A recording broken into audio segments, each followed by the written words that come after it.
कि अभी चेत जाओ, जाग जाओ, होश में आ जाओ। ये जीवों की हिंसा करना बंद कर दो।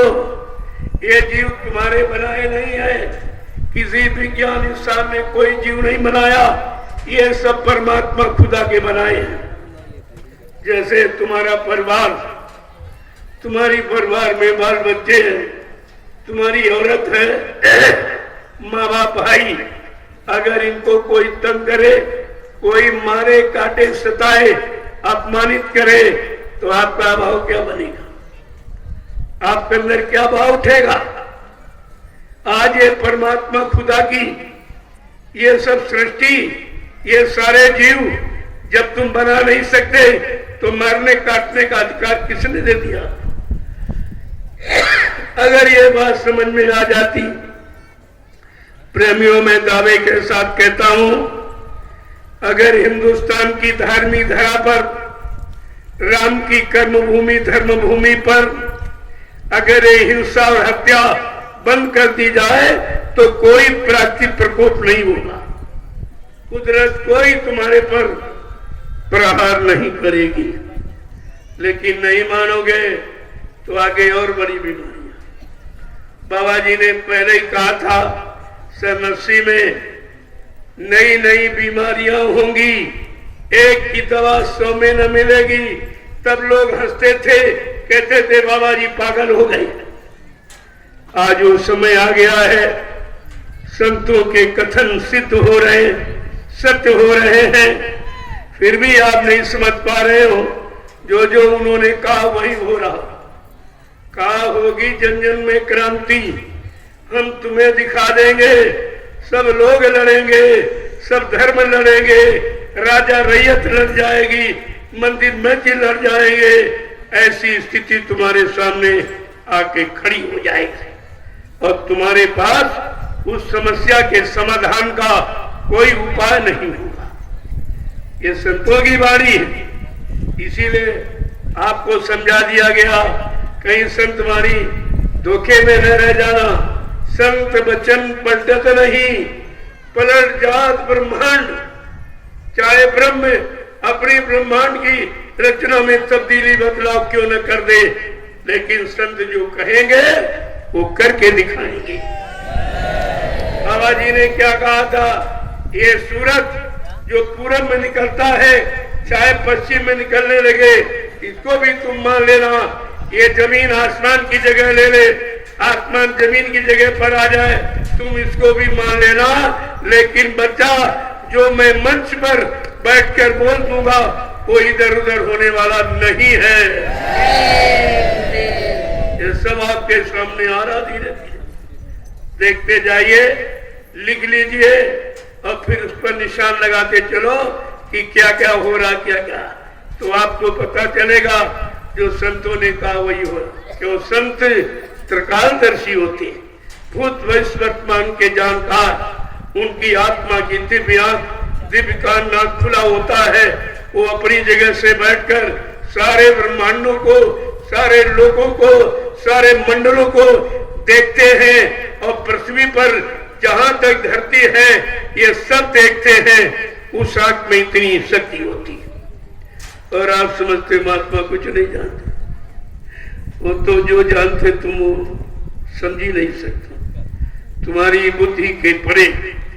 इसीलिए कहा था ये परिवर्तन बुद्धि के परे होगा। न मानो सोच सकता है, न मानो कर सकता है, न मानो विश्वास ही कर सकता है। वो करके संत महापुरुष दिखाएंगे, तब तुम्हारी सबकी अकल ठिकाने हो जाएगी। इसलिए अभी तो प्रार्थना करते हैं, अभी तो आपसे प्रार्थना की जा रही, मान जाओ, मान जाओ, सही सच्चे अच्छे रास्ते पर आ जाओ, अपने में दया और प्रेम धारण करो। ये समाज है, ये परमात्मा खुदा की सृष्टि है, इसमें रहने का अधिकार आपको मिला है, लेकिन किसी को मारने, काटने, सताने का अधिकार आपको नहीं मिला। जब मानव अधिकार भूल जाओगे, मानवता इंसानियत चली जाएगी, तब दुख और तकलीफ और मुसीबतें आपको सब घेर लेंगी। फिर उनसे छुटकारा पाना तुम्हारे बस की बात नहीं होगी। एक एक बात को बाबा जी ने 10 जुलाई 1952 से 2012 60 वर्ष हिंदुस्तान में घूम घूम कर कोई प्रांत, कोई जिला, तहसील, ब्लॉक, शहर, कस्बा, गरीब गांव को चाप छोड़ा नहीं, जहां पर जाकर आपको संदेश न दिया हो, आपको सही सच्चे अच्छे रास्ते पर चलने की सलाह न दी हो। लेकिन सब भूल गए, तुम्हारी समझ में कुछ नहीं आया। अगर आया होता तो उन्होंने 45 करोड़ जीवों को सही सच्चे रास्ते पर लाके खड़ा किया।